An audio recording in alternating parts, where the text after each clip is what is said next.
Welcome back, ladies and gentlemen, to the Intel Extreme Masters. The battle station continues to rage on, so do the games, and I am joined to my right-hand side by Rotterdam and an interesting fashion sense of Mr. Pig to get things going here. I'm loving the popped collar just on one side. I don't know if you know if it's actually happened, but it looks... You're a half Baron, half Pig. Looking pretty cool. There you go. Perfect. Okay, so we have a few games that are going to be going on in a moment. We're going to have Serral versus Zest on the main stage. We're going to have Impact versus Neeb, and Rotterdam's going to be covering that one, correct? Yep, I'm already covering it, actually, if you're wondering why I'm not listening to anything you said. That's fine, nobody listens to me I'm anyway. absolutely listening, James. But there was actually a lot of pressure. If you guys want, we can go ahead and jump into the game real quick, because I don't think Serral and Zest are totally ready yet. The score is 0-0 at this point. Neeb just opened up very aggressively, and he did a tremendous amount of damage. He killed 27 drones. And all he basically lost was a bunch of adepts. He did have, of course, the oracles helping out to arrest as well. But Impact was just not ready. He had a roach one, but he didn't have a single roach. And yeah, it's not very useful then. Wow, look at that extractor, Kev. Is that a bloodbath? It's trying to turn into one, but it's not really... so far, the creep is winning, Pig. But eventually, the entire map will be covered in blood. That's right. It's a farce, a farce. Anyway, thank you very much, Rotterdam. Yeah, sorry, one last thing. Impact is right now trying to catch Neeb off guard with a Spire. That's pretty much his comeback play. Cheeky. Yeah, exactly. Cheeky Kaelaris. That's what he's trying to do. That's right. Rogue versus Nurtio is going to be covered by our resident Zerg expert, Mr. Pig. Indeed. And game one just finished up. Rogue going for a nice big Ling Bane pressure. Committed a little bit more than Nurtio was expecting. Busted his way in and got massive drone kills. That was on Eastwatch game one. Nurtio just tapped out. He was way too far behind. So we're going to go into map 2, and I'll give updates as we go along. Map 2 is going to be Catalyst. Cool. I can still hear Impact versus Neeb going on there, and we are back. So let's just briefly talk about Serral versus Zest. What a fixture! Yes, on paper that's obviously an amazing fixture. That's one that will pretty much excite every single Zerg and Protoss out there. And even if you're Terran, you should love it. For Zest, is a really big moment. A couple of weeks ago, he lost in the quarterfinals of the Intel Extreme Masters Pyeongchang. He lost against Elaser. Serral is just as good, if not better, than Elaser in this matchup. And Serral can pretty much seal the deal for himself if he wins this one. Let's say he wins it 2-0. I don't think anybody can catch him anymore. He will finish first in this group regardless. Serral, the only one that's 3-0. Zest combined with all the others 1 and 2. Zest needs the win here. All right, gentlemen. Well, I'll check in with you for your laptop games in a bit. I see a win there, a cheeky win. All right, so good job by Neeb. For now, though, we are ready to go to our series. So let's get ready, of course, for Serral going up against Zest.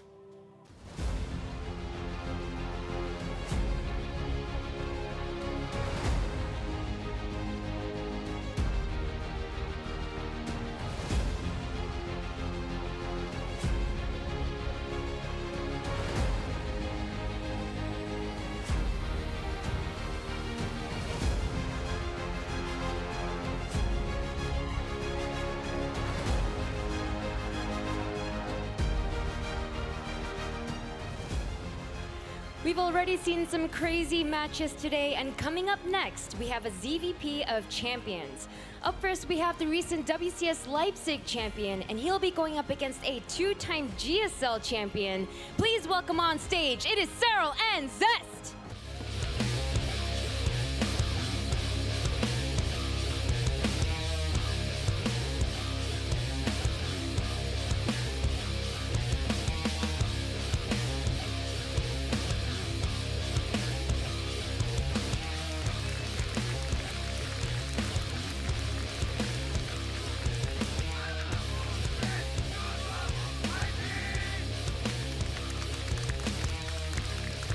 Oh my god, it's gonna be Serral going up against Zest.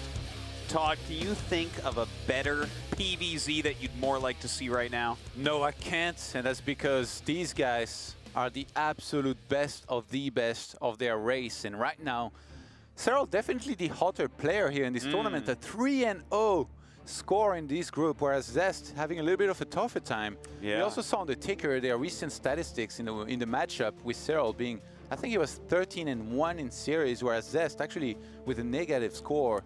So having a little bit of a tougher time here for the Protoss, but I mean, it's Zest. You can never really count him out, a previous champion here in Katowice. He certainly can beat anyone at any time, but you're right, Serral is killing it so far today. We just got finished watching that just epic match against Neeb. I mean, that was, what a close and crazy, wild game that was, but Serral still pulls it out. He's in first place in the group so far, and if you recall, Todd, last year in this same tournament, he won his group. All right, we're getting ready right now. Serral versus Zest, best of 3. If Serral wins this, I think he's almost locked at that point on going forward. Of course, the Zest, he is one of these players that is 1-2. He needs this win very badly. Let's go ahead and introduce these players. On Acid Plant in the bottom right, our red Zerg from Finland. It is Serral. That's Zest. And his opponent in the top left, our Korean Protoss player, it's Zest. Again, it's Zest. It is indeed Zest. Very good in Protoss versus Zerg. I'm actually surprised that these are his actual stats that we just saw. Yeah, He's having a tougher time. I guess he's played against a lot of top Zergs, and the matchup can be difficult at times. Obviously, when you compete against the best in the world out there. All I like, Serral, I have to say, he's pretty good in Zerg versus Protoss, but it's not like, you know, he had a flawless victory against Neeb. That last game was pretty darn epic. I think it was like, what, 37, 38 minutes of non-stop action. Serral he's almost like a little demon in that matchup. He's all over the place with his Zerglings. He's doing multi-pronged attack like he was a born Terran player or something.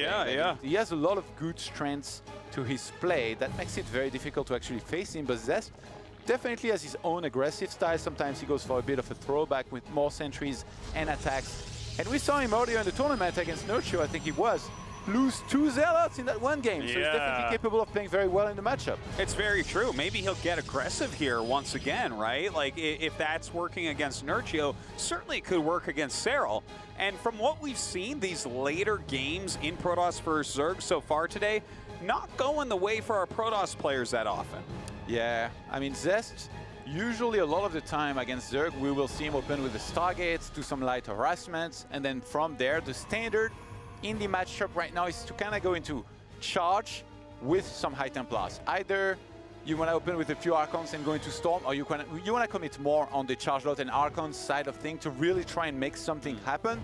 That's only if the opponent kind of misread what you were doing and you think you can punish them.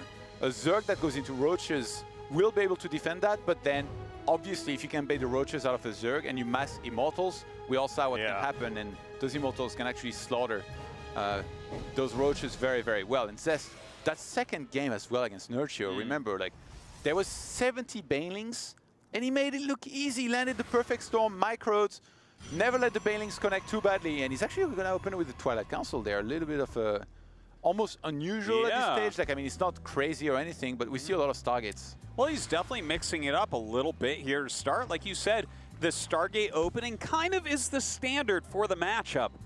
But to be going for a Stalker here, this could clue Serral in. To get a Stalker this early, you're really trying to prevent scouting from any Overlords. Yeah, and usually when you see that quick a Twilight into a Robo, there's going to be a Dark Shrine made, which is like almost like the old school build. A lot of the time, you can still go for Glaives if you want to, but the main reason you will want to rush that Twilight is because the Dark Shrine takes a long time to actually go up, so then it can line up with the additional gates that you go into. I really feel like Zest might be trying to catch Serral a little bit off guard. It's Acid Plant, so usually there's going to be one Overlord very well set up around your base that you need to mine, and that's the one here around this natural. So by going for a Stalker, you can really zone that out very well. And Serral is thinking that it's a Stargate so much that he's actually getting 2 Spores right now, completely blind. Yeah, look at that. I mean, the Spores can be useful if the Dark Templars come in, but generally, it's a more Archon-focused attack. Now, with that Overlord coming in and the fact that a Stalker is going to be hitting it and he hasn't seen any Stargate units, do you think he might be kind of leaning towards saying, oh, could this be an Archon draw? Yeah, possibly. I mean, by a certain time when you see no Stargate unit coming your way, you might be able to realize that there was no Stargate made. Did Serral cancel any Spore? Because I think I saw them vanish from that production. So he canceled the one in natural. What about the main base? Okay, he left the one in the main base. I mean, nobody ever really tried DTs from there, but then the one time they do, it could be the time that is super dangerous. Like, if you can snipe the third base, that'd be great. But if you look at the layer timing in the production tab, it's not going to finish in that long. I do think that if Zest swapped in 4 DTs and went for that third base, he would get it, though. Yeah, he will get it. Watch this. He's going right for it with the 4 DTs. The Spore is moving right now for Serral. Oh, my God. Plant that on time. He might still get this. I mean, the 4 Queens coming up. Zest starting to pull away a little bit. Looks like he's a little bit afraid of trying to finish that up, but that's okay. He can retreat and make some Archons. This is so sick by Serral. The Spore was just in range to detect DTs. I think he finally read into what was happening. What a defense by Serral. Because if he had moved it a little bit too far forward, those DTs could have jumped on top of the Spore, sniped it, and then that would have been a hatchery dead. But Serral, with the appropriate defense early on, he now realizes it's going to be Zealots and Archons soon attacking into him. No charge has completed just yet. It actually only now starts. Well, these Zealots are just here to kind of tank some of this damage, deal a little bit extra as well. But look at this huge Queen amount right now. Focusing down this Warp Prism, he's got to save those Archons, so you can't be losing those so early. As Serral did this so well, he used the Queens to tank in the first place. He then moved them to the left to attack the Warp Prism for as long as he could. He's going to lose a bunch of links, but he doesn't take any real economic damage where he started losing drones. So Serral able to drone a little bit more, going straight into Hydralisks, and the creep spread hasn't been denied at all this game, so he really gets that going very, very well. And usually from there, like Zest has his choice to make. Like, does he want to go into a Templar Archives on 4 Storm soon? Because if he doesn't, he's going to be stuck on Archons, which against high amounts of Hydralisk and Banelings might not necessarily be that good. Yeah, especially when you get a lot of Hydras out there. The Archons can die quite quickly indeed. In fact, this Prism's pretty low. He's got to be careful. You don't want to be losing your Warp Prism. You don't want to be losing those Archons. Yeah, +1 missile actually now going to start for Serral. You never almost really expect Serral to be going for 66 drones and then just making units and attacking. No, he's not that type of player. He would much rather go into 4 bases, go into a hive, keep on taking, get all of his upgrades, and later on really start opening up more attacks with Zerglings, maybe Lurkers, some Banelings, and Hydras kind of all over the place. Well, to be honest, Todd, like, I know that Serral normally plays like that, but this game is mostly just down to Archon charge lot. I mean, there's a few Immortals mixed in, a few Sentries, but there's still no real dedicated splash damage for Hydra. So I wouldn't mind seeing Serral get a bit aggressive.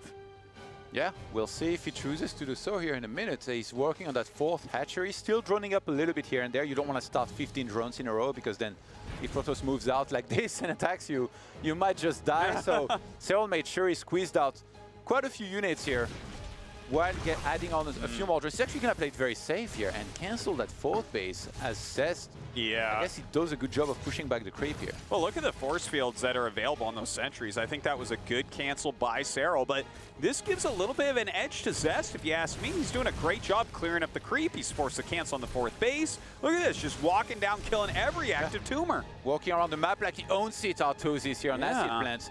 That was a dangerous timing, actually, for Serral. Like, he needed to make sure that he had enough there, because there are sentries available. So the position, extremely important for Serral. That's why he's staying up that ramp.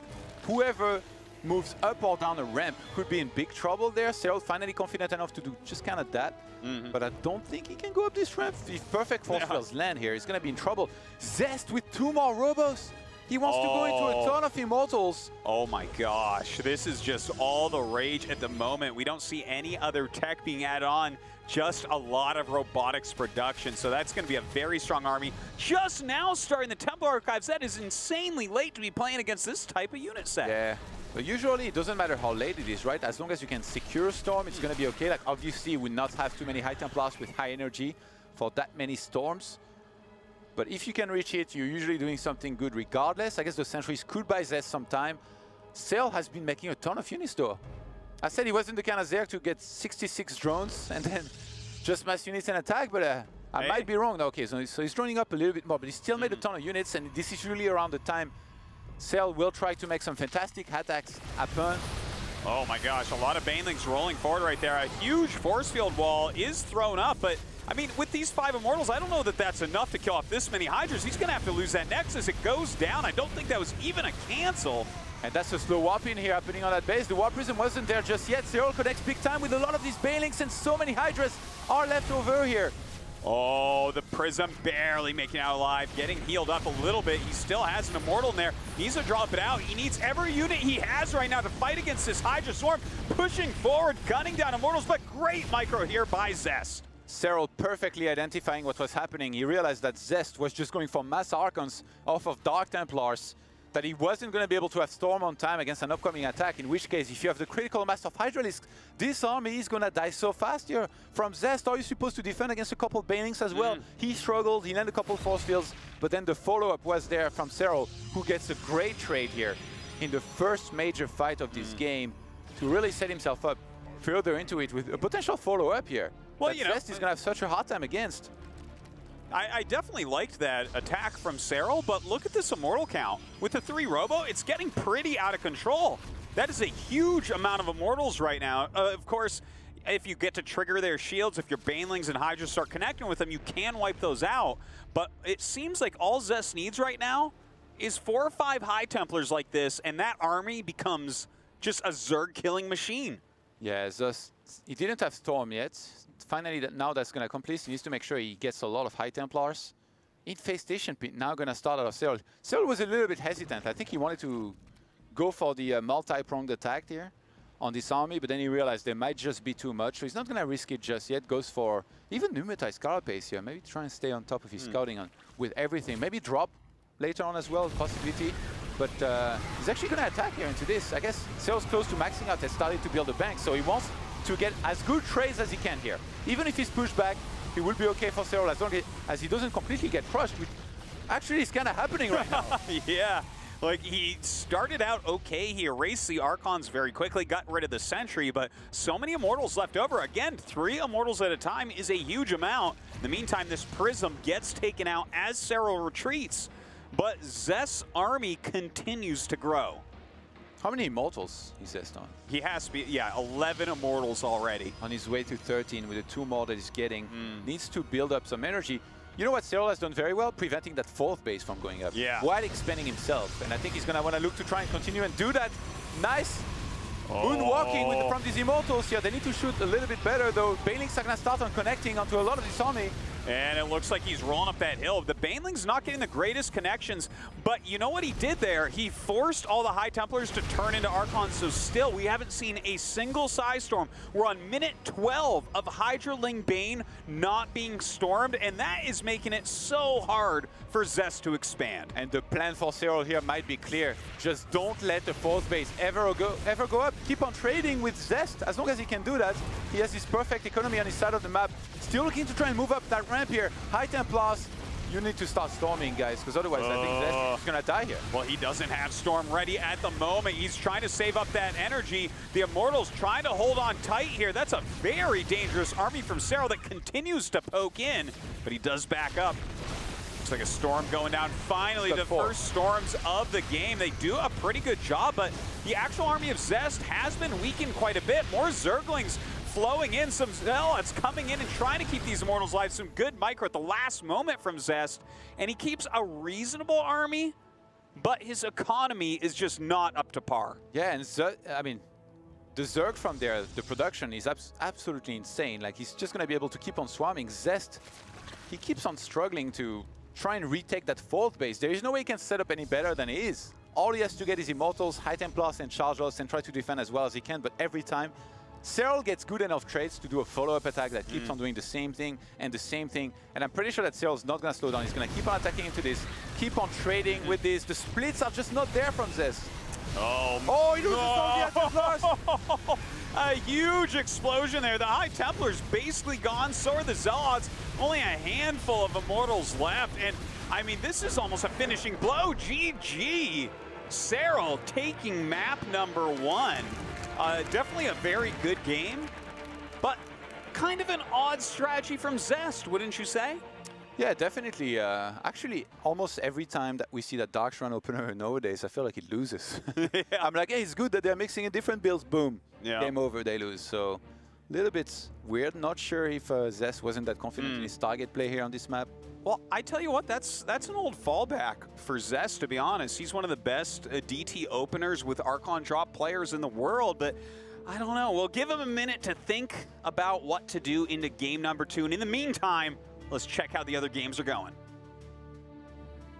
That's right. The Council of Analysis is back between the games to figure out what's going on in the other series. I do have Pig and Rotterdam here, I should say, with me. Pig, we're going to check in with you. We almost want to check in with Laptop 1 first, but the game just ended, and that's how things go. So we're going to check in with Rogue and Nurtio. How did things go down there, Pig? Very, very quick, very decisive. Unfortunately, Nurtio has been eliminated from the chances of it progressing. It was a very quick 0-2 to Rogue. We can hop into this game here on the second laptop and take a look at how it went down in the second game. It wasn't pretty. It was an early spawning pool rush. Sorry, that's 8 times speed, isn't it? There we go. Slow that down. And basically, he was just going for a hatch cancel, and Nurtio with a bit of uncharacteristic mismicro. Notice his Zerglings getting surrounded in the south side, and his drones have already taken a lot of damage. And we're going to see Rogue actually separate and get a great angle, surrounds a bunch of these Zerglings. The drones, by the time they came out to start fighting, all the Zerglings were gone. Even more Zerglings get surrounded. The Queen pops out, immediately surrounded as well. And Nurtio just had enough at that point. He knew he'd already taken so much damage, he tapped out. So that was after dying to a big Ling Bane pressure in game number 1. A little bit of a brutal series. It was done and dusted in under 10 minutes, James. That's right. And Pig, you know, you're watching it at ×8 speed. We're not all quite like you. We can't watch games like that fast, especially Zerg versus Zerg, where you just see Ling, Roach, Baneling explosion, like someone would look at the Matrix. So thank you very much for just slowing it down a little bit for us there. We're going to check in as well with Mr. Rotterdam. You did have Impact versus Neeb. Yeah, game 2 just ended though, so it doesn't really make a lot of sense to hop into game number 3 because you guys are going to see 12 or 14 drones mining in your base. That's not very interesting. Impact played very well though for all the Impact fans out there. Game 2 he looked great. He did some lurker drops. He maxed out on Roach, Hydra, lurker. And I actually felt that Neeb was doing the traditional thing, Mass Immortal, Storm, Archon. It felt it was really close, but Neeb actually didn't have Zealot charge and he kept warping in Zealots everywhere, where normally he would be able to take care of like a little run by because he warped in 8 Zealots. This time he was taking a lot of damage because slow Zealots are just terrible in that phase in the game. So he lost over 40 Zealots while all of them being slow. He did have Resonating Glaive, so I kind of felt he should have just gone for some adepts. Yeah. But yeah, Impact even up the store, and I'll let you know what happens in game 3. Thank you very much, Rotterdam, for that update, and thank you very much, Pig, as well. Time to head back over to Serral versus Zest. Currently 1-0 to the Finnish Phenom. All right, thanks, guys. It looks like Rogue continues to do well in this group, and if Serral can win as well, both those players really looking primed to go into the round of 12. The Zerg era has began, Artosis, here in the Intel Extreme Masters. I feel like it began a while ago. But definitely these two Zerg players doing exceedingly well right now. Of course, we did have Solar win his group yesterday also. We'll see if Serral can tie up his advancement here. Can he take out Zest with a 2-0 victory? Zest, he's kind of still playing for his life here. There's a lot of players right around the same score right now, and every map matters.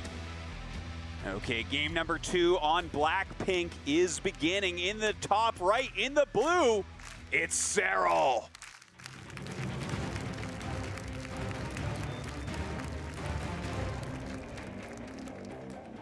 And in the bottom left, needing this victory now more than ever, it's Zest.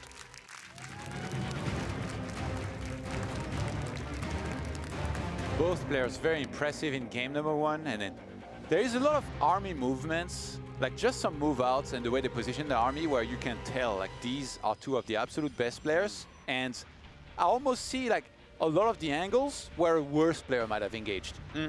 Like, for example, when Zest moved out with the big Archon army and went into the 4th base of Serral, I think so many Zergs would have been like, all right, I need to save that, otherwise I'm in trouble. They would have tried to fight, lost everything, and lost the game right there and there. Not Serral. He has pretty close to flawless decision-making. He saw that army is like, there is too much for me to handle. I'll cancel my 4th and retake it in a minute, when I soon will have enough to retake it. And upon seeing how many Archons there were, Serral was like, wait a second. This guy is not going for a Templars. He's spending all of this gas into these Archons, which become worse when I reach something like 20 plus Hydralisks, plus a lot of Banelings to go for my own attack. So what does he do? Just that. Wins the game slowly but surely, eventually later on, thanks to some great fight positioning and attacks with some flawless macro at the same time. I don't want to make it sound too easy, you know? Like oh, well, it's not easy, too. Here's the thing, right? Like, even at the pro level, sometimes Serral will move down that ramp, and kill that army, right? And he'll be fine. But the thing is, if Zest nails those force fields, for instance, he kills a big chunk of your army, and he kills your base. So that's no good. There's so many situations exactly like that in StarCraft 2, where if the execution is spot on, you are going to be punished the moment you make the wrong move. I feel like a lot of Korean players, they really respect Serral at this point. We heard earlier from Rogue that he knows that Neeb and Serral, they're the two best non-Korean players. And I feel like Zest, for him to be playing this aggressive, like, it really feels like he respects Serral and he knows that it's going to be a tough task ahead. So he needs to make something happen, something aggressive early on, needs to gain some momentum. And this game is going to be through some quick oracles, I'm guessing, to try and kill some drones and get very far ahead. Actually, if Zest would disguise his build the way he did it last game, that would be so sick. Whoa, that would be really cool, like if he popped out a stock or showed it or something like that. But he actually has a second adept on the way. Now, I think he's going to try to pressure with them a little bit. There's enough lings on the way that he can get punished for that. Yeah. But if he can slow the spores down at all, that's going to be helpful. Already, the Oracle will get there a few seconds before it normally would, and that's all you need for additional drone kills. But any more that he can actually distract Serral to slow that down is just going to add up the damage.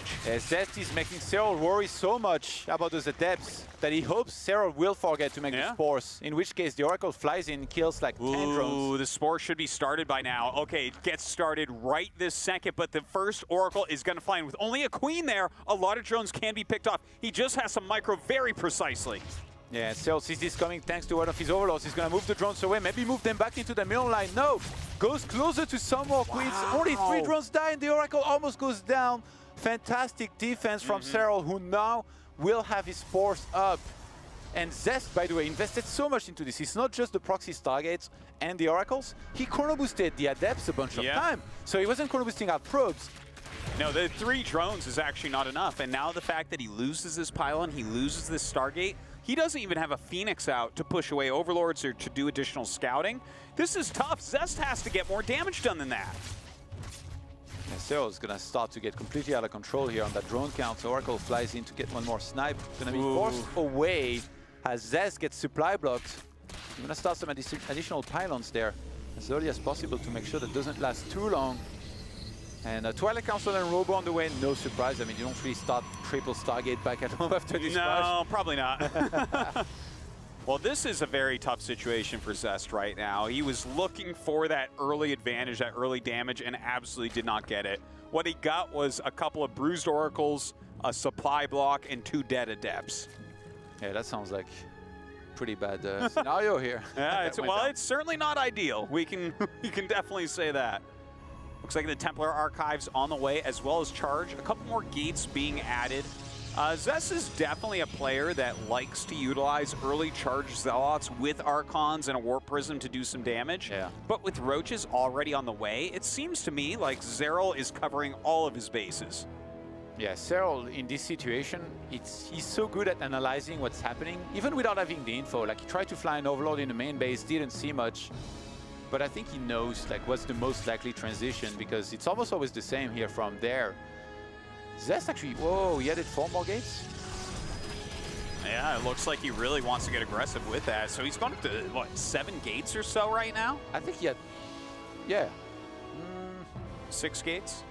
No, 8 gates. 8 gates? Yeah, because he got 2 warp gates, 2 that he didn't morph yet, and 4 more. Yeah. Oh, there we go, there we go. 8 gates! All right. So that's a massive commitment. Like, as much as he starts a Nexus, this is almost pretend here. Yes, this is a placeholder Nexus, as I like to say. He puts it down, but he's actually going to go attack. This is making Serral think that this is going to be a normal game, but there is nothing normal about it. Zest is going to go absolutely ham. Serral is investing so much effort into scouting as well, running some links around the wall at a natural. Now he sees 2 Archons being dropped. He must be starting to smell what's happening here. He got a little whiff. Now it's all about getting enough Roaches to make sure he can kite properly, which is the appropriate response to charge loads and Archons. And thanks to that magnificent creep spread, by the way, he gets the full information. 3 more Queens on the way. Serral's doing the right thing. He's making a ton of units. Zest is making probes, though. Oh, he's actually walking around the army with a big group of Roaches right now. Zest hasn't really been warping anything with his Prism, though. He's been warping in at home, kind of hiding what he has as far as units goes. This is a scary army right there. It feels like Zest is missing his Archons. Be able to fight it properly. Some roaches get force fielded in. He's gonna hear Serral try and trade against some of these sentries. Charge lots get warped in. A little bit of an overextension by Serral, but I guess these are a little bit more expendable. A Baneling that's starting. Look at this great Archon jumping going on, Todd. He's actually picking off a lot of these units. Serral realizes that he's gonna be once again a lot of Archons and Charge Lots. He's like, you know what's great against Charge Lots coming up? Banelings. Oh, yeah. So I think Serral is just going to get a ton of roaches, which in itself does really good against this army. Make a bunch of Banelings and then maybe try and attack before Storm is finished, which Storm actually, it feels like it starts a lot earlier than it did in the previous time around. Well, he didn't get his Templar Archives until like 10 minutes last game, so definitely a lot faster this time. I think that Zest is going to be completely fine against any aggression, to be honest. Like, he's got a pretty good standing army. He's forced so many roaches here out of Serral, and while roaches definitely can be useful, he needs Baneling speed before he can attack, and Storm will be done in time for that. Serral actually goes into +1 melee, so you can always expect Serral from there if he completes that +1 and then +2 to drop some Banelings into those mineral lines and do some simultaneous drops to make sure that it's as hard as possible for a Protoss player to be able to handle that. But Aspire actually starts from there. Oh, okay. I guess he killed the Stargate in start. Nobody really ever makes Stargates from there, so... Yeah, that's a good point. For Zest to be able to counter this, you would need to go into Blink Stalkers, but then the bases are spread apart, and we all saw what the pack of Mutas can do, flying around and killing stuff all over the place. And actually, this is really cool because he's getting Baneling speed right now. If you think about the really older style of Zerg vs. Protoss, if you go like Roach Ravager, plus some Zerglings, plus some speed Banelings, and your opponent starts countering that, right? They get things like Psy Storms, a few Archons, a lot of Immortals. If you go into Mutas from there, then suddenly you force out these Blink Stalkers, which do terribly against this army. Absolutely. I remember like there used to be so many type of Muta builds that you could go for Muta pure base trade and just be ready to counterattack, but some Zergs, they made like 20 to 30 Mutas, and then they made only Banelings on the ground. They were like, please make as many Stalkers as you can. Well, the 9 Mutas, the 13 Mutas now. This definitely can force Blink Stalkers out. And here's the thing, Zest is not ready. He has no idea. He's getting a bunch of cannons, almost as if he was maybe getting ready. Where are those cannons? I think, those are just at the third. Around the third, That's just defensive against harassment, you know, if Banelings roll in or something. Where do the Mutas go? Usually when they pop, they go straight for the main base. For the natural, they start taking out probes. They force Stalkers being warped in. And again, those Stalkers are going to be terrible against the type of army that Serral has right now. So this is some great play considering he killed the Stargate early on. It was a great call from you, Yoan. But there is a Stargate on the way. Maybe Zest starting to sniff this out a little bit, saying, hey, why aren't you attacking me all? What's going on? By the way, what Zest was doing just now was so dangerous. If you get surrounded while you're on the map like this, you're not going to have time to recall. You'll lose everything instantly. Now the Mutas are going to fly in. Zest has to react. This might just trigger an attack, but Serral is fully ready back at home. He almost wants Zest to attack into him. This is so dangerous, guys. The army is not even tagged, so Zest has no idea where it is. Oh, this is going to be very tough. He does have force fields, he does have Archons, he does have Psy Storm, but to walk in blind to try to make this work is going to be a tough one. Oh man, Serral even hunting down High Templars on the other side. We need some force fields. They actually do not hit. So many Banelings connected to those Immortals. They are left with so little hit points, but then the wave of Roach and Ravagers in Queens is going to be attacking this army. I think the Mutas are flying back potentially as well. Drones being transferred to survive from these Zealots. Let's see if Serral can hold on properly here. It looks like he's doing fine, even though he's getting stormed a lot. Oh, this is really rough for Zest right now. He actually recalls, kills the hatchery, gets 12. But the value of army that he lost there, that feels like an absolute victory for Serral. Look at the army numbers here. Artosis, 107 for Serral, 53 for Zest. Serral's still going to stay very patient. He doesn't know if there are Zealots out on the map ready to attack one of his bases. So he keeps the ground back at home and flies across the map with the Mutas. I mean, there could be like 5 Phoenixes here. It still would be very hard to deal with this many Mutas because of the acceleration, where they can turn around and actually hit those Phoenixes. It's a full-time job to babysit those Phoenixes. You're completely right about that. That's why people try to get Phoenix range against this many Mutalisks. But he doesn't have the money. He doesn't have the time for that right now. He just has to heavily micro these, which means it's hard to hold on against other attacks. Serral is so good at multitasking and splitting his units, sends the links onto the 4th base. He's going to be able to get the snipe, and he's threatening around the 3rd base at the same time, knowing that the ground army of Zest will move down there to try and deal with the Zerglings. Serral is just everywhere. Man, tactically, Serral is playing one of the most beautiful games we've seen all tournament long right now. Zest, though, he's trying his best to pick something up here. His micro on these Phoenixes is nothing short of amazing. He's doing a fantastic job of continually bruising these, unfortunately losing some of those Phoenixes. That acceleration is no joke, Artosis. Yeah. From 0 to 200 miles in just 1 click. It takes 1 second to go that fast. All right. Now, Zest is in a position where he can do nothing else than really camp back at home. Maybe send some Zealots here and there, but Broodlords are being morphed across the map. And we've all seen what Serral can do. He can make magic happen with these Broodlords. He's always going to go for a massive siege as well. I mean, Zest right now is barely able to counter Mutas. He's not going to do well against Broodlords. No, certainly not. Phoenixes are not the counter to that. He's making more Archons. In fact, I would say Broodlords counter Archons as well. This is about as bad as it can really be. I think the only thing Zest can do is this exactly. Do some counterattacks. Get in there. Force him to chase you around, because if Serral gets a full-on attack, I don't think Zest can live. Serral is going to set up with a full siege of his massive army. There are 122 army supply to 81. He's got +2 melee. That's going to affect those Banelings, those Broodlings. Zest is trying to make 2 more Stargates. Too little, too late, buddy. He might have to go for a base trade. I actually think that might be Zest's best chance. And upon realizing that, Serral sees the army on the creep. He starts to move back. Will he move back all the way? Recall might be back by now. Yeah, it's got to be close at least. If he's got recall. Yeah, if he can run over here, kill a base, he's forcing the army to come back. So what Zest is doing right now is really quite brilliant. Oh man, a huge kill off there. Oh well. Everything dies except 2 Archons. Oh my gosh. There goes that recall, not fast enough. No, that was a little bit brutal. So, well, he kills a base, he prevents himself from dying immediately, and he's making Void Rays. So the Void Rays are actually going to be really useful. He's going to go up to 4 or 5 in a moment here. And I mean, 4 or 5 are going to kill the Corruptors. Yeah, but not the Queens. Yeah, the Queens are going to be a little bit harder, but it does take them longer to get here. Another Zealot counterattack. Zest trying to keep him busy. Look at the mini-map. Serral turning a huge chunk of his army around, but definitely leaving a piece of it over to continue the attack. He turned the mobile army around, which I love. The Roaches, the Zerglings, the Banelings. He's going to clean up the Zealots, rejoin the rest of his army, and then go for the fight. I'm not sure there is enough Void Rays to really deal with this army here from Zest. Yeah, it's very tough with that many Queens involved. The transfusions are really going to keep everything alive for a while. Look at the number of Banelings coming up right now. Oh. That is a huge amount of Banelings, and he gets a storm off, but not before they kill 22 probes. And those Void Rays are going to come in as the last-ditch effort here from Zest. There's so many Queens who have quite a few transfuses available. Artosis, this might just be it here. Serral with the Swarm Zerg style completely taking over this game. He is in control. There is no question about that. The Void Rays being picked off here and there. Nice save there by Zest. He still hasn't lost his 3rd base, but when he does, that's basically game. We're back on purple-blue, by the way. Yeah. Look at the minimap. So impressive. Serral on the verge of being 4-0 in this group here.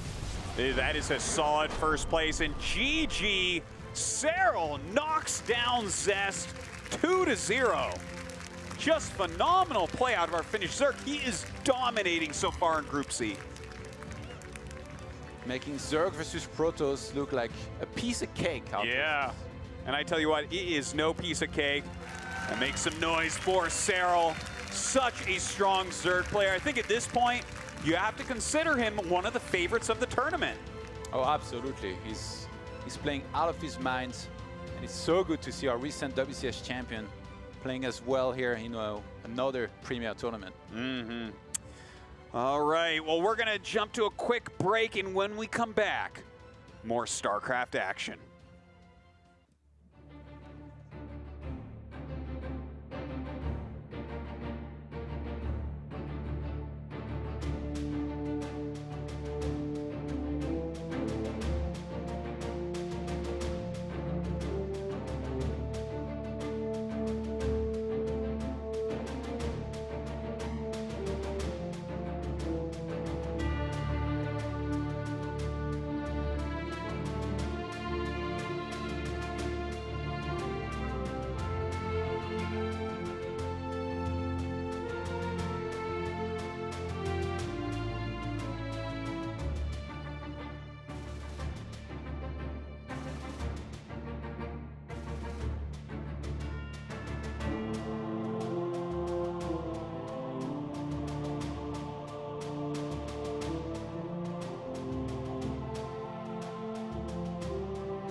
It was the recent WCS Leipzig champion going up against a two-time GSL champion, and it's Serral that comes out on top over Zest. So first of all, congratulations, Serral. You remain undefeated in your group, and you remain undefeated against Zest. Did everything just work out as you expected in that series?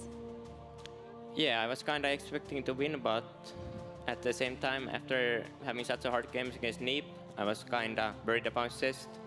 But I think the pool orders went pretty good for me, and yeah, I'm happy with that. Well, speaking of Neep, I definitely want to bring up that third game because it turned into such a long, scrappy game, especially when you're going up against so many Immortals. How were you able to finally take that win? I think he did one crucial mistake. He was winning the whole game with the massive. He had so many Immortals in the end, but then he started splitting his army a bit too much, and I got it a couple of times and killed like 5-10 Immortals, so I think that's why he lost. But the game was a bit too scrappy for my taste, for sure. Well, scrappy or not, like I said, you remain undefeated, and you have one more opponent to beat if you want to maintain that perfect record, and it's Nurchio. Now, the last time you played Nurchio was at Leipzig in the quarterfinals, and back then you defeated him 3-0. So do you think we can see a similar sort of result today? I think Nurchio was a hard opponent. I can't really predict the score, but I hope I can do the same. Sounds great. Congratulations again, Serral. Best of luck in that last match against Nurchio. James Kaelaris, back to you. That's right, James, Kaelaris, Carrol, here back at the battle station. Battle Concave. The battle, battle concave. You're mixing the memes. I like it. I like it. You've used battle. You know, the battle desk. It's been used too many times. Well, it's true, the battle station. Yeah. But then there's other names that are kind of like stem off from there. It's like, you know, a very growing tree. Anyway, that was That's We're here to derail you, you know. Great intro, James. Great intro. Jeff couldn't make it, and without in control here, you know, we're just trying to step in and fill those shoes. They're not fillable. All right, we're going to check in with Rotterdam, who had Impact versus Neeb going on. Yep, and I've paused the game somewhere in Game 3. Obviously not an actual pause, a replay pause, and we can go ahead and jump into Game 3. Just to talk to you guys about it real quick. So far, this game didn't go great for Neeb. He once again opened up with a bunch of Adepts with Resonating Glaives. As you guys can see here in the upgrades, he does have Glaives. But he didn't really do much damage. You can see only 7 drones went down in this game. Also has 2 Oracles. And then Impact surprised him once again with a Muda switch. And the Muda switch actually got a kill on multiple of these sentries. And that's kind of where I'm going to resume the game. You can see these Mudas, they're still just flying around. But Neeb actually just felt that his army was strong enough to walk towards the other side of the map and bring the fight to Impact, because he's like, hey, you made Mudas, that means you don't have much on the ground, right? Well, apparently he did, James. He did have quite a bit on the ground. You can see there is a lot of Zerg units here. Neeb is trying to micro a little bit, but Impact coming forward one more time. Mudas right-clicking on the Prism, doing a little bit of damage, eventually getting, well, the kill almost, or at least forcing it to return. And Impact's just moving forward, and there's too much swarm. That's too much Zerg, man. Too much Zerg. You know that feeling, Pig. We can fast forward a tiny bit, but this was pretty much the ending. Impact just sending everything towards Neeb's side of the map. Neeb wiping in a few Zealots, but just like that, Impact wins that series. A very big win. Puts himself in a great spot to potentially advance to the round of 12. And Neeb right now is in a very dire situation. It is still possible, but things are looking very grim. That final situation there on Acid Plant looks not dissimilar to our Serral versus Zest going on just before. And actually, Pig, I want to talk to you about that. Look at how Serral is performing. And once again, 2 years in a row, Group C of the Intel Extreme Masters round of 24, Serral beat Zest again. Yeah, and he did it just much more decisively. You know, that's the difference from last year. Serral was coming into his own. Now he's there. He's on the stage. He's done it before, and he's very calm. He doesn't seem stressed out up there. I feel like from the young kid who had a lot of aspirations and a lot of promise, he's now the guy who people out there, the fans, you know, on social media are saying, oh, I'm not even surprised. Like, this is just kind of what we expect from Serral now. He's getting to that point. So I mean, it's a great staging point going into the, into the top 12. Last time around, he got to the top 8. He came first in his group, and then he went out 0-3. But I don't think anyone imagines it going that way this time around. No, I think at the beginning of the week of this tournament, I think a lot of people looked at Serral as a outsider to win the tournament. Like, it's possible, but then you're maybe dreaming a little bit because there were other names we would look at first.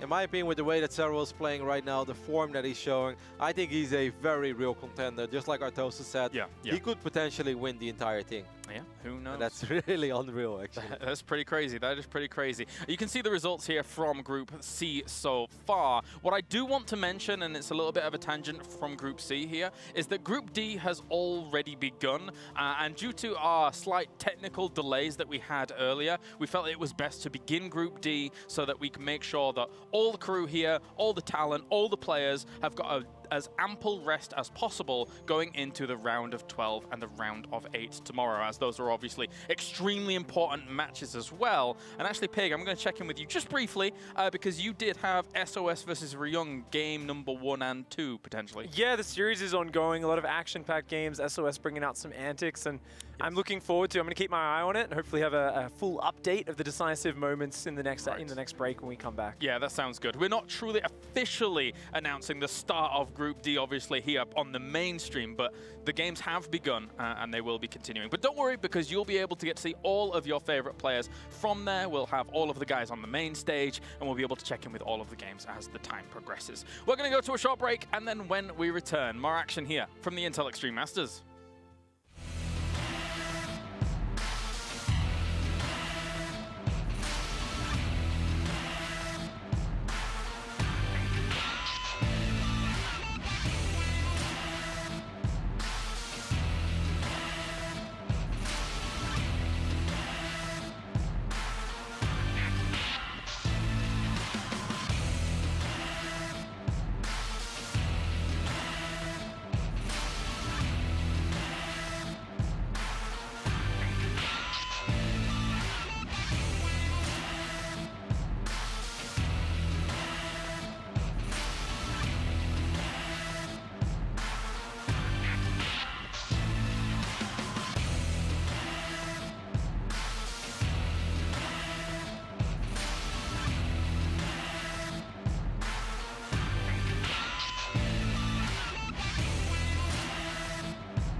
All eyes are on you. So give them greatness with Intel Extreme Masters certified PCs and notebooks and game like the pros. When you see the unique IEM certified stickers on the outside, you'll find high-grade components with Intel Core i5 and i7 processors inside. Every purchase includes in-game content and supports the prize pool of Intel Extreme Masters. Game like a pro, because the world is watching.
Lara, you found my secret.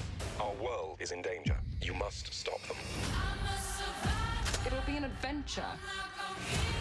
Some men like dangerous women. You shouldn't have come here, but I'm glad that you did. You messed with the wrong family.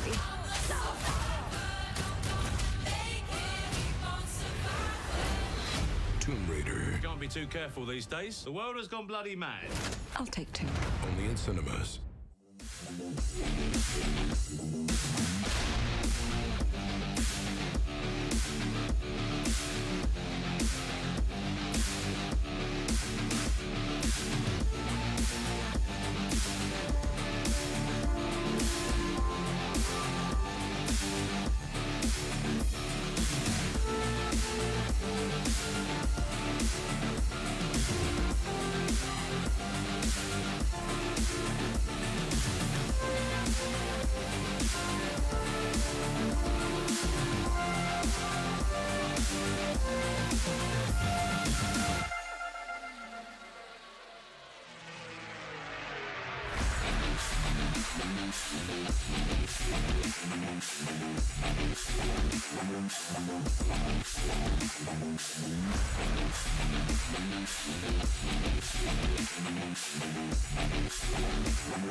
One more round of series to go here for Group C of the Intel Extreme Masters World Championship, as we're in the round of 24 at the moment. And this series will have some implications, being able to move on into the round of 12, maybe the round of 8, who knows, as these guys try and battle for things. I'm pretty sure, though, Serral will be bagging that round of 8 spot. For now, though, we are going to head over to Zest, going up against Neeb.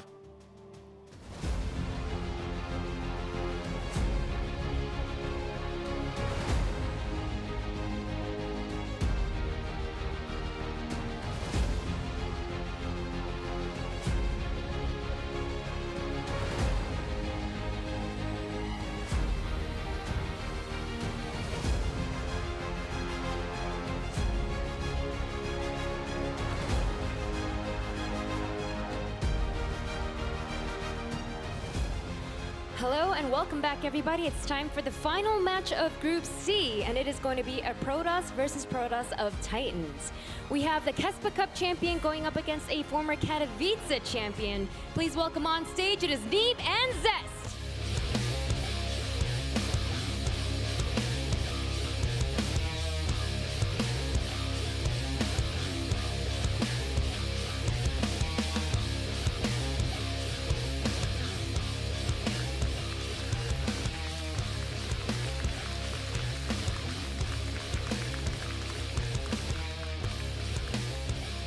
We are moments away from starting this PvP. I'm Tasteless, joined with Rotterdam, and this is going to be an awesome match. It really is. I mean, Neeb vs Zest in PvP makes my Protoss heart beat a little bit faster. But I am shocked, though. I'm shocked to see both of them being 1 and 3 in this group, Tasteless. And if Impact just wins a single map against Rogue, then it means that neither of these two can advance anymore. And that makes me a little bit sad. I can't blame you. These guys are going to have to try their very, very best and hope also that fortune is on their side, or at least not on the side of Impact in his matches. Neeb has already had tremendous accomplishments in this matchup specifically, dominating in an all-Korea tournament, taking out multiple Protosses in a row to actually come out the victor. The first person to do that since Slayer long, long, long ago back in StarCraft 1. And Neeb is now looking to crown his next major achievement, hopefully moving deep into the Intel Extreme Masters here in Katowice. Yeah, he had a couple of great PvPs already earlier this weekend. I think especially the series in the open bracket against Harstem were very fun, very entertaining to watch. I definitely recommend you guys to check out the VODs. If you missed it, the game on Eastwatch, one of the craziest PvPs we've seen in a little while. But Neeb has also said that his PvP is not as good as it used to be. Is it still good? Of course it's still good, but he's not, he's not miles ahead of everybody else, like it kind of felt like he was a year or a year and a half ago. Introducing our players. In the upper right, in the red, he is Zest. We have a little bit of a pause. Zest takes a sip of water. And I believe it was Neeb that requested the pause, so I'm sure we'll have a ref run in there, and we'll try to identify whatever the issue is. And hopefully we could jump act into this game as soon as possible. How you guys doing out there? I'm loving it down here in Poland. This is actually my 3rd time casting StarCraft. I actually say I think the best audiences I've had at live events, and I've been all over the place. So it's a treat to be back down here. It really is. It's always awesome to see people just lining up outside already, trying to get into the auditorium, trying to watch the matches. And of course, on the final day, Tasteless, we got to go to the Spodek as well for the semifinals and the finals. It's going to be so sick. I cannot wait. And we're still far from over in this event. It's kind of crazy because here we are, we're casting Neeb and Zest, 2 of the greatest players of all time.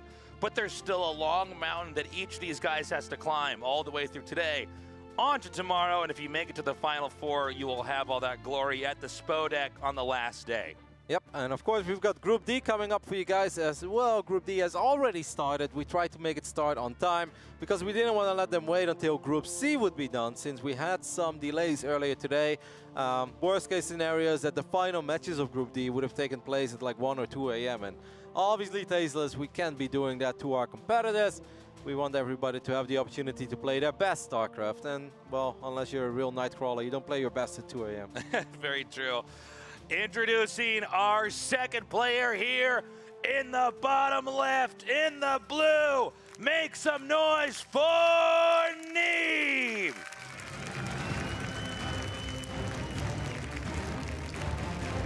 Now where you finish in the group, guys, even if you can't advance, does actually matter, as there is $500 difference on the line if you finish last, or if you finish one spot above that, you get $500 more.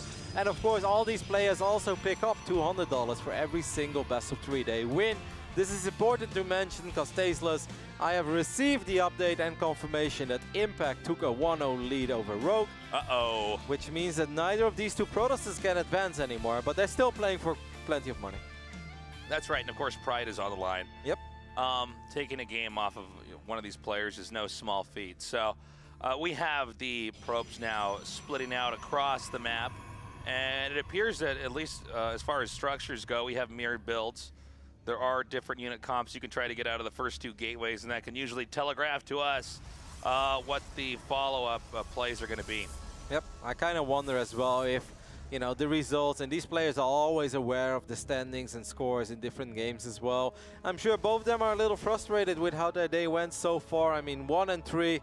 Neither Zest nor Neeb has a whole lot of experience with going 1 and 3 in a big round robin. Well, you know, it's kind of funny, right? Because we've had players like Scarlet not even able to get into the deeper parts of this tournament. You know, she just came off of a win at IEM Pyeongchang. She's in the top 8 in the GSL Code S. But this entire player lineup that we had starting at day 1 here at the Intel Extreme Masters in Katowice, it's kind of crazy. We've had already many players go down, and it's tough, even for players like Neeb and Zest in this middle phase of the tournament. Yeah, all these groups are stacked. All these groups are tough to predict, as we do have the first stack structures on the map. We've got a Twilight Council for Zest, and we've got the Stargate for Neeb. Now, the Twilight Council could be for Blink, but it's most likely for a Dark Shrine, as he didn't really expand yet. And if you want to go for Blink, then after you drop the Nexus a little bit faster, you just go Nexus, and then you go Blink. Or you can go for a Robo and then a slightly later Twilight Council, and then you can also go Blink. The only reason you would ever go Blink before Expand is if you're 1000% sure you're playing against somebody that goes either multiple Oracles of one base or multiple Phoenixes. Yeah, because otherwise that's not going to segue well into anything else that's coming at you. So Zest now with that Dark Shrine on the way. Both players getting that additional expand up. Neeb's Oracle is nearing completion. It looks like in the Stalker skirmish, Zest is going to have to back up and be very careful where these Stalkers go, because if you end up running the wrong way, they can get cornered, and losing those first 2 Stalkers in this matchup under these parameters specifically, it's actually quite a big deal. Oh, that probe though, that probe has been revealed by the Oracle. I'm pretty sure that Neeb was paying attention. If he finds it and if he denies the Python, then it's going to be very hard for Zest to be very effective with the Dark Templars. Now the Robo is quite late, but of course he has an Oracle, and the second Oracle is on the way. So I'm just going to assume that Neeb will have plenty of detection, but let's see. Okay, the first Oracle here from Neeb has come in, and I believe that does have vision now of the Dark Shrine right over there in the upper left, revealing what exactly is coming. But before I can even finish that sentence, oh my God. Okay, now he sees it, excuse me. I thought maybe it was a little bit closer, but the Dark Templars are out. I would imagine. Oh, I love this. Here we go, here we go. Okay, he does stack the first Dark Templar, and the Pro blocks it as well. Good revelation there, but you can see him panicking a little bit because he's like, oh God, the Robo is actually not done yet, you know? That's right. The DT is continuing to come in here. Nice block over here with the Stalkers trying to clog the entrance so the Dark Templar can as easily slip in. We have 2 more Dark Templars as well as a Warp Prism coming into play. A tag here on that DT gives it only a few more moments to last and try to take out as many probes as possible. And when it's said and done, 4 probes killed overall. Yeah, and of course a lot of lost mining time, but Zest seems like he's almost not done yet. Now he sends the Warp Prism, but that too gets revealed by the Adepts. I mean, Neeb just finds everything in this game. There are 3 Oracles here, but I'm not sure if they've spotted those 2 Dark Templars on the right side. Now there is of course an Observer on the way, but still it's only a single Observer. Potentially Zest can do some more damage here, Tasteless. Yeah, you know, it should be noted that the DTs, it's not just about whether or not you can see them. You do have to have an army there to actually fight them and take them out. So splitting these DTs up forces the Oracles to do all the heavy lifting, as you can't just rely on the Observer. And this is kind of cool from Zest. It's a very technical play, but he's basically making the Oracles do all the work and stay at home. Now another DT is cut off, which is going to, of course, limit the options here. And Neeb with a pretty smart follow-up, getting a Phoenix to basically punish and bully out the Warp Prism. It doesn't look like this is going to be something Zest can try to juggle any longer. Nope, he's also probably going to end up losing that Dark Templar, because, of course, it's still revealed as well by Revelation. Definitely doesn't hurt to activate Pulsar Beam to kill. Well, he activated the wrong one, or he ran out of energy there. Yeah. Or the Revelation ran out, but in the end, the DT does go down. I think that Neeb handled that very well in the end. And a little bit fortunate, I think, with the Scout on the Prism, but the way that he split up his units, the way that he used the Stalkers at first to block out the Dark Templars, I thought it was all very cute and very solid defense. Whenever you go for DTs, there's an area of vulnerability where you're, as far as tech goes, a little bit naked. You don't really have much back at home because you've invested so much just in the Dark Templar tech and then trying to use them. But it seems like Zest may have outlasted that period. He's got a lot of gateways coming in here, so he might be able to get into a more normal PvP game. DTs can always be a bit of a double-edged sword. Absolutely. The problem for Zest is, though, like, how does he ever attack? If he wants to attack, let's say that Zest wants to attack, how does he leave enough at home to somehow not lose all of his workers against the 3 Oracles of Neeb? That seems like a very big problem to me. So it almost feels like Zest is forced to go up to 3 bases. I mean, unless he's just going to go for it. But if I'm Neeb, I'll keep my Oracles on the side of the map of Zest, and I think Zest is going to have a very tough time ever leaving his main. So the Oracles just continuing to patrol around, looking for any stray units, anything to spot for Zest. Interested in coming out here with a push. It looks like the 3rd Nexus will be identified over here. Neeb is still powering on 2. He should, yeah, he will now see that that's going to be there. 2 Stalkers is not enough, Tasteless. No, it's not, especially not with this many Oracles. And the fact that there are no Stalkers here also tells Neeb that there's definitely an army moving out on the map. But already about 10 kills there. Big victory. But let's see how Neeb handles this attack that's going to be coming here from Zest. I think Neeb positionally with his army is in not a bad spot, kind of being on this ramp. It at least tightens the area that the army can come through. But Zest may have enough power. I love this. The pylon's going down right here to make more of a gate that the army will have to enter through. Yep, with the shield battery there as well, I totally agree with you. Now the Zealots are trapped in the back of the army of Neeb, though. That's the only awkward spot. And that's a really good force field by Zest. All that Neeb needs to do is survive, but does he actually have enough here to survive, Tasteless? The Oracles don't have the energy to help defend in the attack, and the arc right now from Zest is looking very, very healthy. We have a quick pickup on one of these Stalkers, but that's denied shortly after the Warp Prism remaining in this game allows for those additional warp-ins. Oh no, Neeb actually seems to be in a little bit of trouble. He lost one of the Immortals early on. Before the fight started, his Zealots were stuck behind his own army. But in the end, I mean, maybe he does have enough, and now every second that goes by is a good second for Neeb. He's 11 workers ahead, and he's got +1 already, and he's even getting +2. I think Zest is aware of it, so I think Zest is going to try his luck one more time, because he was probably thinking, hey, that attack actually went quite well. Yeah, it was not bad at all. Keep in mind, even though Zest has an extra base with less workers, that doesn't really, I mean, just having Nexuses there doesn't help. You have to be able to mine from them. And we're having that attack gear up. Let's see. It looks as though Zest takes a peek in and decides maybe it's better to fight another day. Now pulling out while we have Neeb at the very far upper left actually taking a hidden expansion. Yeah, sort of hidden, right? Like, it's not the 3rd, it's the 4th. He could have taken it all the way in the left top side of the map, but that's not exactly what he's doing. The biggest advantage that Neeb has in this game, though, guys, is not necessarily the 5 workers. That has been nice, but it's the fact that he already has +2 attack. That is such a big deal in these Immortal Archon fights that are often a little bit clunky, right? They just stand there, they're all these big, powerful units. They just go to town on each other, and in the end, a couple of them disappear. Well, if one guy has +2 and the other one has +0, you're going to have a bad time if you don't have any upgrades. Yep, you're absolutely right. Upgrades are paramount. The later you go, especially the mirror matchup where you're using a lot of the same units to engage each other.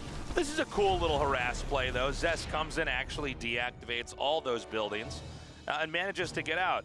Zest still powering up safely at home, whereas Neeb's Nexus at the 3rd is not far away from finishing, but he certainly isn't mining from it in the same way as Zest has been from his, with the worker count even 44 to 44. It's interesting that Zest is going so ham on the Archon count. He only has a single Immortal in his army, while Neeb has a more traditional mix between Archons and Immortals. He's got 3 Immortals, 5 Archons. Zest is going for the 7 Archon, 1 Immortal. Now, Archons are great. The problem is, how often can you get a fight where all 7 Archons fight at once? Maybe if he takes the north side here and spreads them all the way out, but it's really hard to get in a position where all 7 Archons fight at once because they've got T-Rex arms, Tasteless. Yeah, they do. By the way, another drop over here, and it looks like Zest will actually spot this expansion. Neeb is not in any position to try to save this, and so many probes can be gunned down by those Archons. Looks like only about 5 are still remaining. Meanwhile, the Zealot harass over here is just getting worse as Neeb seems to be hopeless in trying to come up with any solution for everything that's happening. It feels like there is no detection actually in the main base. We can see a little bit of frustration there as well. I don't know what the Zealots of Neeb are doing there. They're kind of just tricking up. But that one Dark Templar, I don't know if there's an observer here. Okay, there is an observer finally on the left side there. But Zest did a lot of damage, and in a game where Neeb was in a really good position, this game has been turned upside down. It's Zest is the one right now who's dictating the pace of this game. Also used recall. A couple of his Archons are stuck. This always happens. Actually, all of the Archons are stuck. So the feng shui of the base of Zest, not so good right now. He will have to take out some of his own buildings to be able to move out in time. It's now or never, I think, for Neeb. He lost so many workers. He lost his hidden base. I think Neeb had enough of this game. Zest is stacking up to disrupt this, though. So now time is kind of on the side of Zest. Suddenly, Neeb has a lot of Archons as well. Well, Tasteless, I think it's going to come down to this one big fight. I think this is smart for Zest to buy time by sacking the Nexus. Okay, here we go. Disruptor comes up. And there's actually 2 total here, so Neeb needs to do damage very quickly, ideally avoiding these disruptor shots as much as possible. Zest forking out in 2 locations, but it's Neeb's army simply too big. I mean, Neeb's upgrades are definitely way too good, that's for sure. The first disruptor hit wasn't great, the second one got multiple Zealots though, so that was quite nice. Observer got sniped there, but that's the Observer of Zest, I believe, so that's very nice. Now at least Neeb doesn't have to worry about losing his own Observer and losing detection. Neeb is just hunting down this army of Zest. What's going on, Tasteless? Yeah, we have 2 War Prisms flying together with each other, although they're on different sides. The fight's going to come down to the middle right over here. One Disruptor taken out. Archons hitting from all different sides. Zest's army beginning to get smaller and smaller. Does he manage to get out enough? He does not, and Neeb takes that game in a last-ditch attempt after Zest was dominating for so long. Love the way that Neeb just raised his eyebrows there in the end. Neeb was like, yeah, I won that game, but that's not a replay I'm going to show to my friends, you know, like that got a little bit too scrappy. But what Neeb did, of course, do very well early on is that he got himself in a great spot. He got that forge, he got the +2 upgrades, and he did a lot of economic damage at first. Then at one point, it seemed like things were falling apart a little bit, but in the end, he got it together. And he got the job done. It was an unconventional win. A lot of times the person that had more bases, that did more damage throughout the game tends to win. But Neeb did, like you were saying, have those upgrades. He did get really good positioning, and he knew that there was still one weakness, one Achilles heel for Zest in that game. He managed to navigate the game to a forced fight.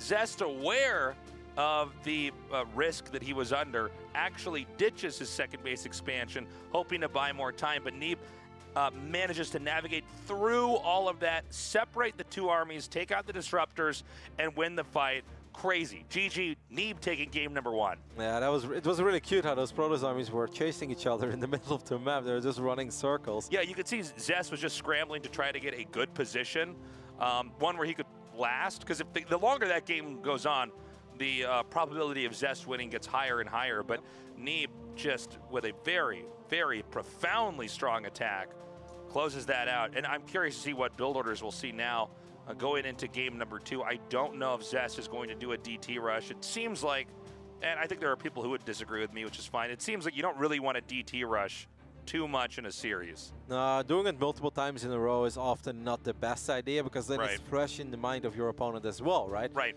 Obviously, Neeb is aware of those Dark Templars. I think that Neeb got maybe a tiny bit fortunate in the previous game as well, especially early on, you know, spotting the Prism, finding the pylon immediately. Finding the pylon is obviously skill, because he's looking out for it. Right. But then he saw the Dark Templar walk in. He handled it all very well, especially early on, but spotting the Prism, I think, made his life a tiny bit easier. After that, he did a lot of things right. Mid-game was a tiny bit scrappy, but in the end, Neeb got the job done, and that is all that matters.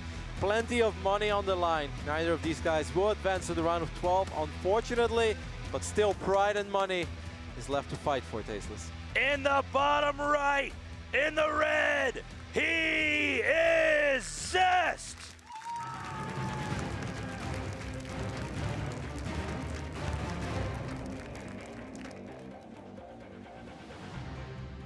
His opponent in the blue, our Protoss player. Make some noise for Neeb! Seems like he was thinking about it as well. Make some noise for Neeb. He's like, well, I'll make some noise for Neeb if you want me to. So we had the 2 gate openers back there. Big takeaway from it was Zest went for DTs. Neeb handled it pretty well, but Zest ended up getting buying enough time to get more expansions out and even shut down Neeb's third base. But I don't imagine we'll have another game that looks like game 1 from start to finish. No. Especially not with Neeb winning like that. It was a pretty unique PvP, like plenty of PvPs we've seen this weekend. And we've probably got a few more coming your way, guys. Don't forget, Group D will start after this game. Or Group D is actually already on the way, but our focus will be on Group D after this game. And plenty of Protosses to be very excited about. What to think of Classic, what to think of Trap, and of course SOS as well. So that's going to be pretty sick. And I'm sure we'll get a PvP or 2 on the mainstream. So if we can go kind of big picture on this map, you have this natural expansion right over here to the left. There is a base just north of here that's pretty easy to take. It's quite free. Not a lot of resources there, as you can tell, but you really can take that uncontested. So a lot of times we'll see players push out to this expansion over here. Now occasionally people will fake it and do a 2-base timing build. So because people sometimes aren't sure about that third base. There's a lot of mind games that go on here, and this is one of the maps that really adds a lot of variables that other maps don't when it comes to expansion choosing. So that's something we may need to keep an eye on here in this game. If you talk about mind games, what I kind of enjoy over here is that Neeb has only built a single pylon in his main.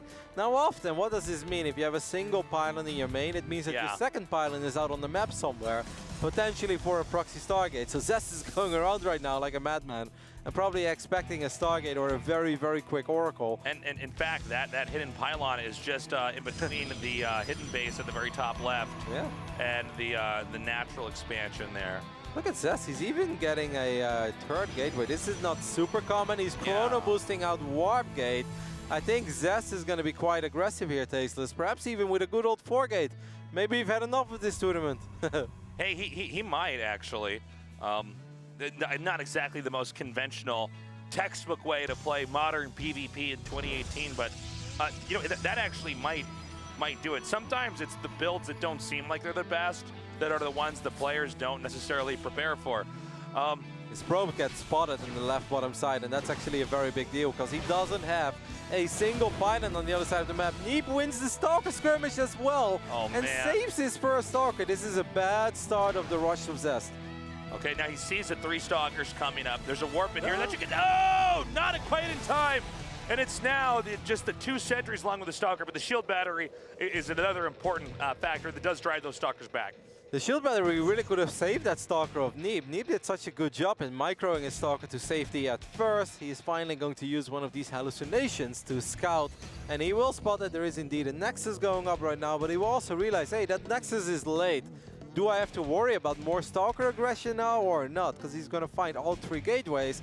But he also knows that one of his Stalkers found that probe in the left bottom side. And look at Zest. This is cool. Double expanding. So he's full on ditching the rush, and right now the rush is really about the looks. Neeb probably still feeling a certain amount of pressure. Neeb going for the 2 Nexuses at once, and is going to try to skip and bound ahead of Neeb, even though Neeb has an additional expansion. Zest, and this is, by the way, incredibly unorthodox. Yeah, I like it. It can work. I like it. Exactly the way you said it, right? Zest still wants to sell the idea that he is indeed going to apply some pressure. Neeb has to respect it. That's why Neeb got a second shield battery, just in case Zest would suddenly show up, you know, with 8 or 9 or 10 Stalkers. But actually, none of that is happening. Zest is going for the double expand just to play catch-up a little bit, because Zest obviously knew that his tech was behind and his economy was behind. Well, that's one way to catch up. Yeah, and it looks like Neeb is only just now going to find out. Now, let's see the scouting path. Does he go to the pocket base first? Yeah, he sees it. Okay, so he sees that, and once he sees that, he's going to also confirm that there is another base out there. Now, what is Neeb to do in a moment like this? I suppose he could also try to expand on his own, maybe go to the expansion with more minerals just outside of his base. Well, the one thing that Neeb immediately realizes, as the PvP expert that he is, obviously, is that Zest didn't really have any tech. The only thing that Zest is working with are basic gateway units. These units don't have blink, they don't have charge, it's just sentries and stalkers. Neeb, on the other end, already has an Immortal in the mix. Immortals are very, very, very powerful against Stalkers, especially against Stalkers without Blink. So Neeb gets a Prism, and I wouldn't be surprised at all if he decides to be a little aggressive with his Warp Prism. So, in this moment, Neeb does, in fact, take that expansion out on the map, using the Warp Prism to try to keep Zest on the defense and keep Zest's attention mostly to protecting his own workers, as Zest did go for the game of catch-up economically this time around. Zest also about to finish up 4 gateways, also confirming that third base location, so he has an idea of the tempo and the rhythm at which Neeb is coming out economically in this game. This is going to be quite cool. Single pylon powering a lot of buildings there. There is a shield battery that can potentially heal this pylon for a bit, but if he unpowers all of these buildings, Tasteless, that would have been disastrous for Zest. Okay, so not bad with the juggling here. The Warp Prism taking a little bit of damage, and he gets everything out. Good save there by Neeb. Fortunately for Zest, that pylon was not destroyed. That would have been a huge hiccup in the production rate there, especially right as those gateways are finishing. That's slowing you down so much. That would have been at least 4, if not 5 gates. I think it would have been 4 in the end there. So good job by Zest, not taking too many losses either. It's always a little bit frustrating to having to deal with a prison that has Immortals in it. As long as there's no blink on the map, you can kind of get a little crazy with your Warp Prism. It's really quite okay to let your Immortal stand there and just wail away at those Stalkers, exactly the way that Neeb was doing it. Okay, as time passes on, Zest, it looks like he's itching to try to take that center right base as well. I believe there's a probe over there, which would allow him to go up to 4 bases. Now, he also seems to be interested in pushing here. Now, I think Neeb, he has more Immortals. Am I right about that? Neeb should have more Immortals. He should have more Immortals here. Yes, he's got 2 against 1. He's got 2, which is, that's actually kind of a big difference when you come up here. The surface area of this base, though, is quite big. And with Zest having a pretty intense ground army here, especially with these Archons added in, it's going to be tricky. I think Neeb might have to use his Nexus as cover, wedging his army between here, and Zest is going to make this even more complex by actually attacking with the Warp Prism, a few units inside there, hitting several locations at once. Yeah, I love that he's getting a second Prism as well. As soon as Zest would have another Prism here in the left bottom side and starts warping in a lot of units at once, this is actually going to be really hard for Neeb, how to deal with this, because he doesn't really have the Archon count.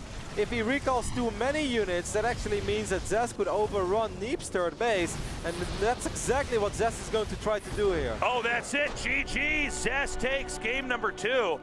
Neeb taps out immediately, realizing he's getting hit so hard in both locations, there's no way he's going to survive that game.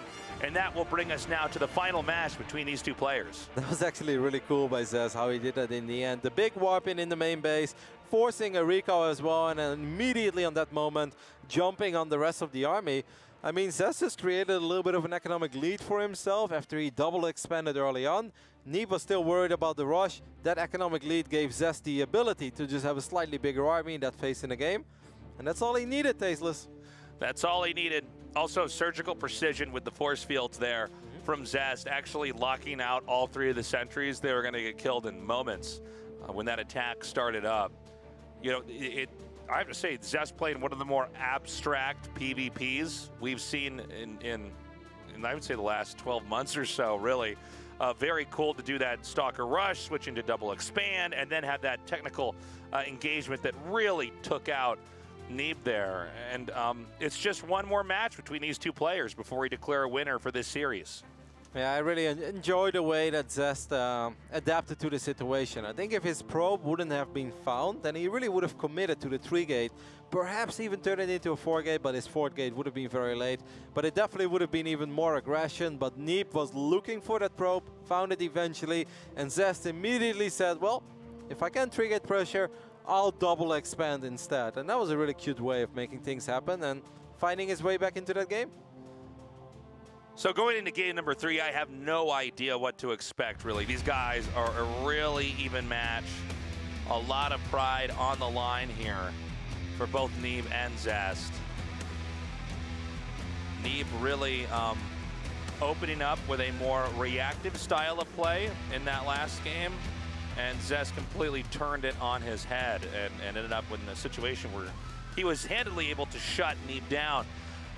Going into game number 3, let's introduce our 2 players. In the bottom right, in the blue, let's make some noise for Neeb!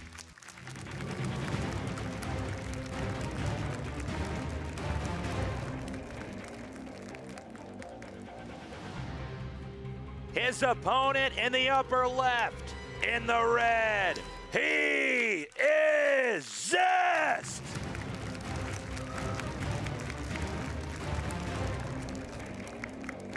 Our final match of Group C. Once again, $500 difference for where you place in the group is on the line, and of course $200 for winning the best of 3 as well. Unfortunately, neither of them once again will be advancing towards the round of 12, but it's also important to sometimes just win your final series of a tournament just to get into the next tournament with a good feeling, you know, and just to travel home with a, you know, slightly better feeling and not the feeling that you're coming off a losing streak already before you even head home. Very true. So it's all going to come down to this moment, as is really par for the course in a PvP. We see the double gateway openings, hugging that location at the ramp. That's actually kind of an odd wall-up by Neeb, as our observer is showing us as well, because a single pylon is not going to be enough. But this might be part of a greater plan, even though he builds his 2nd pylon over there on the right top side. That's just a very big berth. Yep. For units to try to get inside of your base, and you know, this is not even like the GM stuff. Just in general, you want to have that more tightly controlled. I mean, Zest scouts right now, and I truly wonder if Zest decides to open up with 2 adepts because he spots this wall up. That's the first time this series that Zest is actually opening up double adept. But I still have the feeling that this is part of a greater plan for Neeb, but I'm not exactly sure what the plan is. I mean, who am I to doubt Neeb, right, Tasteless? Yeah, I mean, it seems to me that everything that Neeb and Zest do is very, very intentional, and it's not like we're seeing something that they don't know. That's definitely not what we're trying to say. It's just, it is a bit peculiar, and I would love to know the reasoning behind it. I mean, he's getting a Stargate. Potentially, if Neeb would chrono boost out his very first Phoenix, there is a chance that he could potentially buy some time, and then he can always lift the adepts. He can obviously get 1 pylon there as well, and then potentially just warp in a 2nd pylon, so he still gets a wall off. It almost feels like Neeb tried to bait this out to me. I feel like this is sort of on purpose. Could be. It baited out our commentary. Yeah. we were talking about it. We were thinking about it as well. So it's Stargate here with Nexus for Zest. I'm sorry, Stargate for Neeb here. So let's see. And it's also going to be Robotech after the Nexus for Zest. So very different build order directions. Yeah, Neeb has to be careful here with his Stalker, as these adepts could potentially shade in front of the Stalker as well. But Neeb's reinforcements are showing up. But there are 2 Stalkers here for Zest. So Neeb needs his extra gateway units too. And they are here. And now at this point, I think Zest is going to be the one that has to be a little bit careful, as there is more micro potential in the army of Stalkers than there is in the Adepts and Stalkers. So Zest is going to cancel pushing any further here with that attack. I'm going to regroup now. We have 2 sentries meeting up with this army. There is an Oracle on the way here, moving across the map for Neeb, excuse me, and a 2nd Oracle being produced at the Stargate. Oh, man! Oracle flying over these units is obviously a little bit painful for Neeb, but I think still there are a couple of probes very exposed, so this Oracle should get perhaps 3 or 4 kills. Yeah, let's find out. Against the battery is going to be hard. The battery makes a difference, as you could see. This was one of the big changes in PvP for how you can keep various units, especially in this case workers, alive, even under a big attack like that.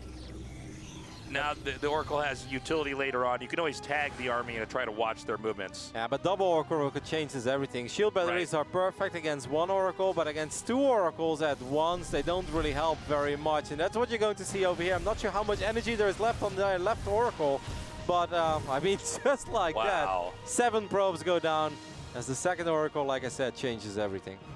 Great play there by Neeb. Gutting down all 7 of those workers. That means the overall worker count now is 28-30 with Neeb in a slight lead.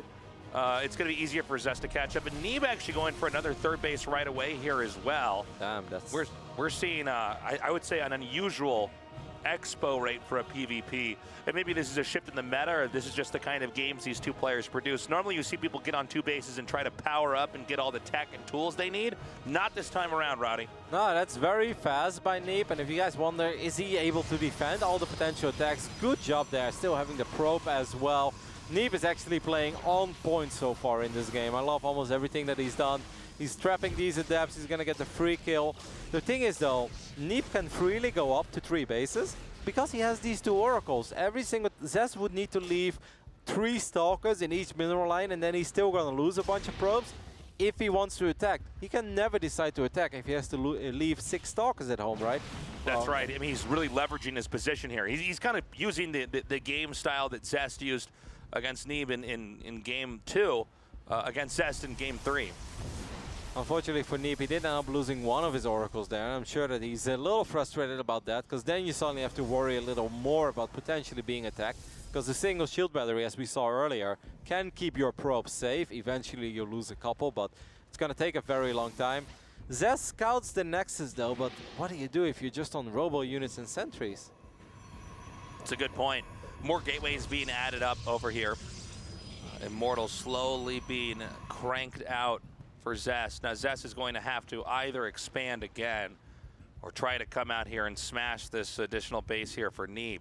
Worker counts 44-48, so Neeb in a slight advantage, but having to finish Nexus at that location is really important. It means there's a lot more opportunities for Neeb later on, as long as this doesn't go uncontested. And we're seeing a Zest go up to 6 gateways, Roddy. Yeah, that's a lot. He's also dropping a Nexus, but the Nexus is going to get cancelled almost immediately. I have a hard time believing that you want to go up to this many gates. It's 8 gates on 2 bases. I'm sure that Zest wants to be aggressive. He's getting charged as well. I have the feeling he's just going to Chrono Boost out of Warp Prism and probably go to the other side of the map. He's still on 44 workers. If he does want to go up to 3 bases, he should know that Neeb is really going to outmine him in this game. That's right. I think Zest coming out here with a very muscular attack could... I'm sorry, Zest coming here with a muscular attack could be tough for Neeb. We've seen these guys occasionally outpower each other, and the economics doesn't seem to be as much of a factor as how they engage. And there are still opportunities, though, for Neeb to slow this down. Neeb could try to counterattack, or he could try to... oh, well, I think that's exactly what we're going to have here. He's actually just running through. This is actually hilarious. Look at this. He's just coming right across the map. He's going to go into the main base. Yeah, he gets high ground vision as well. He could unpower all of this.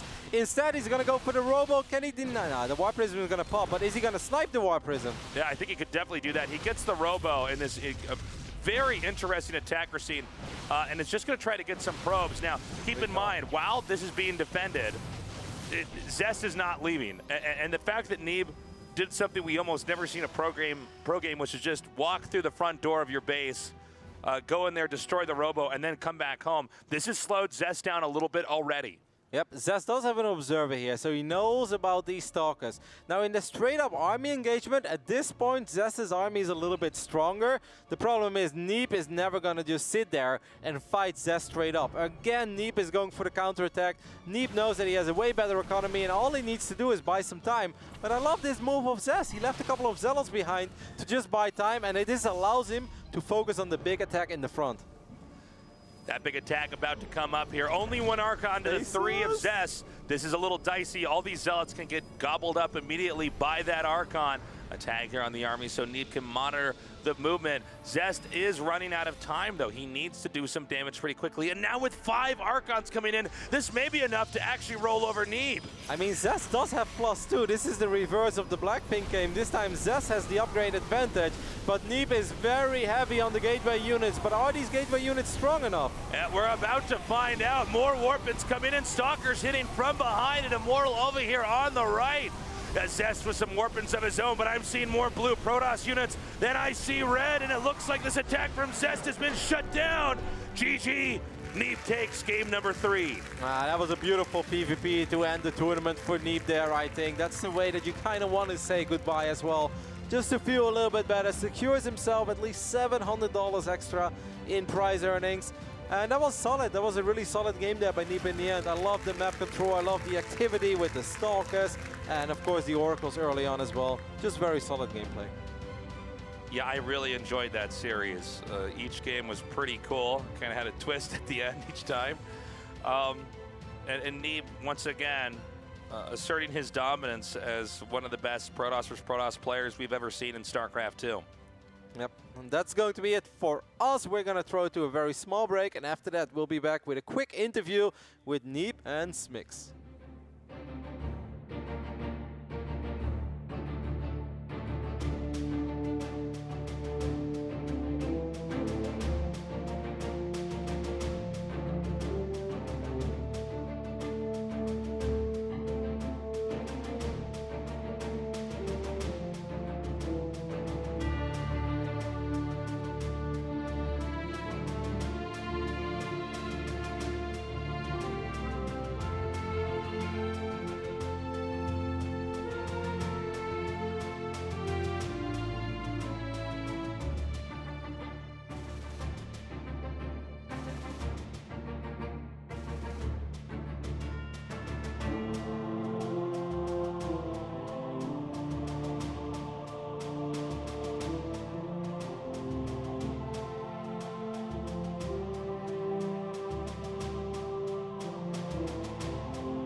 Welcome back to the Intel Extreme Masters Katowice as we're here for the World Championship. And we have concluded Group C. It took a while, but we got there in the end. To my right-hand side, we have Mr. Pig, we have Mr. Artosis. Gentlemen, the group is concluded, it is done, it is holistic, it is complete now. And we have 3 players that are advancing onto the bracket stage. We have Serral moving on to the round of 8. And we have 2 other players moving on to the round of 12, which are Rogue and Impact. That's right, Red Eye. It was a really good group. Well, you call him Pig, man. We gotta mix it up with you. Thanks for getting my back there, Tasteless. Yeah. Oh, I'm the one fixing things here. Now, look, this group kind of went wild, didn't it? It did. Like, Impact does end up making out. This is something that I've been trying to push. This is an Artosis trademark storyline. Impact can beat everybody if he plays good, strong games. So he's doomed, basically. Maynarde, looking at how things have worked out in this bracket, going into the bracket, I should say. I got to see the most important map, which was Game 1 between Rogue and Impact. Yeah. Impact in that series had to win 1 map to confirm himself in. So it was kind of done and dusted, as you would say, James. Exactly. Red Eye, my bad. That's right. once he won that first map, it didn't really matter. I mean, obviously Rogue in the end did beat him 2-1, so the score is there. Rogue goes on along with Serral and an Impact from Group C. Okay, and I'm actually getting a few results in from Group D as well, which we haven't fully started yet, bear in mind. We'll be starting that after the break. But Hero Marine beat Elazer 2-0. That's actually an incredible result. That's crazy. That's good. Because we were kind of counting out Hero Marine a little bit, but this guy is just so solid. He's so stable. Keeps getting these big wins. I mean, if there's any place where you're going to get good TVZ practice, it is the EU ladder, where Hero Marine is primarily his stomping grounds. And his TVZ is one of the best in the world, for sure. And I do want to throw out another result. SOS and Ryung played. Yes. And I got to catch part of Game 3 in that. And SOS ended up winning. Ryung actually got himself into some great positions. I thought he was going to win for a bit. Okay. But Recall, man, you can do some pretty spectacular things. Like it's a good ability. You can kill your opponent's base and go save your base, and that's actually how he ended up winning in the end. And it was a very close game, though. And the fact that it went to 3 games, Ryung is bringing it today. Nice stuff. So that means now we've kind of began teasing a little bit of Group D. Thank you very much, gents, as we continue things. My pleasure. Here. And of course, don't forget as well, bringing the very best to the Intel Extreme Masters. Do you know what these taste like? Do you see that little logo there, the Intel Extreme Masters? Do you know what these taste like? What do they taste like? Pringles? Happiness. They taste like esports. We're going to have more esports after the break. Don't go anywhere.